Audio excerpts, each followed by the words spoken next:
கொடுத்துட்டு காட்டு மீன் கொடுத்து கேரளாவில் ஃபுல்லாக பர்மிஷன் கொடுத்தாங்க. ஆனால் தமிழ்நாடு கவர்மெண்ட் வந்து அறிக்கை சொன்னாங்க. ஆனால் அதுக்கப்புறம் எந்த விதமான நடவடிக்கையும் இல்லைங்கிறாங்க. விவசாய பயிர்கள் எல்லாமே முற்றிலுமாக. ஆனால் எனக்கு இது ஐடியா இல்லைங்கன்னா, ஒருவேளை மத்திய அரசு இந்தியாவில் எங்கேயாவது மத்திய அரசு அனுமதி வேணுமா எனக்கு தெரியலிங்கன்னா நான் ஸ்டடி பண்ணிட்டு உங்களுக்கு பதில் சொல்கிறேன். இது வந்து மாநில அரசு அனுமதி கொடுக்கணுமா இல்லை மத்திய அரசுக்கிட்ட பர்மிஷன் வாங்கணுமான்னு அதனால் தெரிந்து கொண்டு நான் சொல்கிறேன். நான் கரெக்டாக ஐடியா இல்லைங்கண்ணா. கேரளாவில் வந்து மாநில அரசே கொடுத்தாங்களா இல்லை மத்திய அரசு அனுமதி கொடுத்தாங்களான்னு தெரியல.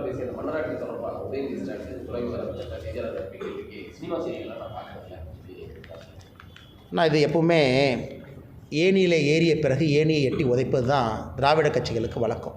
சினிமா துறையில் கதை எழுதி திரைக்கதை எழுதி வசனம் எழுதி மேலே வந்தாங்க. இன்றைக்கி ஏணி எட்டி உதைச்சாச்சு. இவர்கள் எல்லாம் இவர் சினிமா நடிகராக இருந்தார்.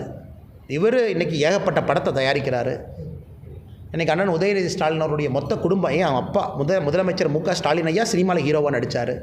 அவருடைய தாத்தா கலைஞர் கருணாநிதி ஐயா அவர்கள் அதை அவ்வளோ கதை வசனம் எழுதினாங்க. இன்றைக்கு அந்த குடும்பம் இத்தனை காலத்திற்கு பிறகு நான் சினிமா செய்திகளை பார்ப்பதில்லை என்றால் தமிழகத்தில் சினிமா சரியில்லைன்னு ஒத்துக்கிறாங்களா, இல்லை இவங்க வந்த பிறகு தமிழக சினிமா தரம் தாழ்ந்து விட்டதுன்னு சொல்கிறாங்களான்னு. அதனால் அவருடைய கருத்து ஏற்புடையது இல்லைங்கன்னா, ஒரு கருத்து சொல்கிறாங்க, நான் பதில் கருத்து சொல்லியிருக்கேன்லங்கண்ணா. கருத்து சொல்லுங்கள். பிஜேபி பற்றி சொன்னீங்க, மணிப்பூரை பற்றி சொன்னீங்க, பதில் கருத்து சொல்லியிருக்கோம். அதனால் உதயநிதி ஸ்டாலின் அவர்களும் ஒரு பொறுப்பான இடத்துல இருக்கிறாங்க, துணை முதலமைச்சர். அதனால் மக்கள் ஒரு பொறுப்பான பதிலை எதிர்பார்க்குறாங்க அப்படிங்கிறது எங்களுடைய கருத்துங்க. நிதியமைச்சர் தமிழ்நாடு கோயம்புத்தூர் வந்துட்டு போனாங்க. ஜிஎஸ்டி கவுன்சில் தாண்டி கோயம்புத்தூர் தொழிலமைப்புகள் நிறைய கோரிக்கை வச்சுருக்காங்க. ஏதாவது ஒரு நல்ல அறிவிப்பு வந்து ரொம்ப எதிர்பார்த்துருந்தாங்க. ஒவ்வொரு அறிவிப்பு அண்ணா வருங்கண்ணா, பொறுமையாக இருங்கண்ணா. அது கோயம்புத்தூர் மட்டும் இல்லை, கோயம்புத்தூர் திருப்பூரை பொறுத்தவரை ஒரு வித்தியாசமான பிரச்சனைங்கண்ணா. சென்னை பக்கம் போயிட்டிங்கன்னா மேனுஃபேக்சரிங் ஜோன், அது ஒரு மாதிரி பிரச்சனை. நாளை காலையில் கூட நம்முடைய தமிழக அரசனுடைய பாரதிய ஜனதா கட்சியினுடைய பொதுச் செயலாளர்கள் என்ன டெல்லியில் இருக்கிறாங்க, நிதியமைச்சர் அம்மாவை சந்திப்பாங்க. குறிப்பாக அந்த சைக்ளோனை பற்றி ஒரு அசஸ்மெண்ட் கொடுக்குறாங்க, எல்லாம் ஃபோட்டோவோட போய் ஒரு மாவட்டத்திலையும் நடந்திருக்குது. ஸோ அவங்க ரியல் டைம் ரிப்போர்ட் எடுத்துகிட்டு இருக்காங்கன்னா ரியல் டைமாக ஆக்ஷனில் இருக்காங்க, எல்லா வேலையும் செய்கிறாங்க. அதனால் கோயம்புத்தூரை பொறுத்தவரை இருக்கக்கூடிய பிரச்சனைகளுக்கு தீர்வு கொடுக்க வேண்டியது எங்கள் கடமை, படிப்படியாக செய்கிறோம். பங்களாதேஷ்லேருந்து வரக்கூடிய நூல்களுக்கெல்லாம் பெரிய பிரச்சனை பங்களாதேஷ் கிரைசிஸில் இருக்குது. அதனால் நிச்சயமாக இருக்கின்றோம், செய்து கொண்டிருக்கின்றோம். அதில் எந்த மாற்று கருத்து இல்லைங்கன்னா நாளைக்கு கூட தமிழகத்தினுடைய குழு அவங்க சந்திக்கிறோம். வரல 6 மாதம் ஆச்சு. இது ரொம்ப லேட்டுங்கன்னா, ரொம்ப தவறுது. 6 மாத காலமாக அவங்களுக்கு சீருடை இல்லை, புத்தகம் இல்லை. இது ஒரு பக்கம்.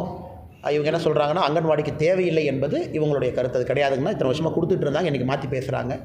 அதனால் தமிழக அரசு இது உடனடியாக கொடுக்க வேண்டிய கடமை அவர்களுக்கு இருக்குது. எனக்கு தேவையில்லை, ஆப்ஷனல் அப்படிங்கிற வார்த்தை ஏற்றுக்க முடியாது. நான் பார்த்த யாரோ ஒரு செக்ரட்டரியார் நேற்று யாரோ பேப்பரில் சொல்லியிருந்தாங்க, இந்த மாதிரி இது ஆப்ஷனல் தான், கம்பல்சரி கிடையாது. அது கிடையாதுன்னா சீருடை போட்டால் தான் அந்த யூனிஃபார்மிட்டி வரும். யூனிஃபார்ம் கொண்டு வந்ததே தமிழகத்தில் தொலைநோக்கு பார்வையில் ஜாதிகள் தெரியக்கூடாது, மதங்கள் தெரியக்கூடாது, ஏற்றத்தாழ்வு தெரியக்கூடாது, பணக்கார ஏழை தெரியக்கூடாது. அது நீங்கள் அங்கன்வாடிக்கே கொண்டு வரலாம், எங்கே கொண்டு வருவீங்க? அதனால் முதலமைச்சர் அவர்கள் தலையிட்டு மிக வேகமாக கொண்டு வர வேண்டும் என்பது எங்கள் கோரிக்கை.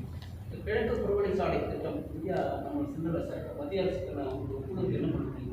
2022 NSCAI அண்ணா நமக்கு அது வேண்டும் என்று தான் சொல்லுகின்றோம் அண்ணா. அது நம்மளுடைய மேனிஃபெஸ்டோலையும் சொன்னாங்கன்னா அது வேண்டும், அதற்கான நேரம் வந்து விட்டது. லேண்ட் அக்விசிஷன் ப்ராசஸ் ஆரம்பகால வேலைகள் என்ன செய்யணுமோ இவங்க செய்யணும். அதற்கான அது வந்து தாங்கன்னு ஆகணும். காரணம், இப்போ இருக்கக்கூடிய ரோட்டில் இன்றைக்கி தமிழ்நாட்டில் ஹையஸ்ட் டிராஃபிக் டென்சிட்டி இன்றைக்கி இருக்கக்கூடிய கரூர் கோயம்புத்தூர் ரோடுங்க.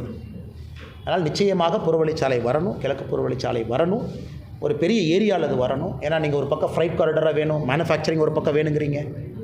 மேபி ஒரு ஏர்போர்ட் ஃபியூச்சரில் நமக்கு கிடைக்கலாம், இன்னொரு ஏர்போர்ட் வரலாம் உதான் ஸ்கீமில், நமக்கு தெரியாதுங்கண்ணா. அதனால் இன்றைக்கி அது காலத்தினுடைய கட்டாயம். அதே நேரத்தில் நிலம் கொடுப்பவர்கள் சம்மதத்தோடு எடுக்கணும். மார்க்கெட் ரேட்டோட 3 மடங்கு அவங்களுக்கு கிடைக்குது, அதை கொடுக்கணும். பிரச்சனை இல்லாமல் கொண்டு வரணும். இன்றைக்கி தமிழ்நாட்டில் என்னென்னா உடனடியாக கருத்து சொல்லிடுறாங்க. எந்த விதமான டெவலப்மெண்ட் ஒர்க் வந்தாலும் உங்களை கருத்து சொல்லிடுறாங்க. உங்கள்கிட்ட பேசவே எந்த வேலையும் செஞ்சுட்டு இருக்கிறமேங்கன்னா நான் மறுபடியும் டெல்லி செல்ல இருக்கின்றேன். மத்திய அமைச்சர் ஐயா கிஷன் ரெட்டி அவர்களை சந்தித்து டங்ஸ்டன் மைனிங் சார்பாக பேசணும்.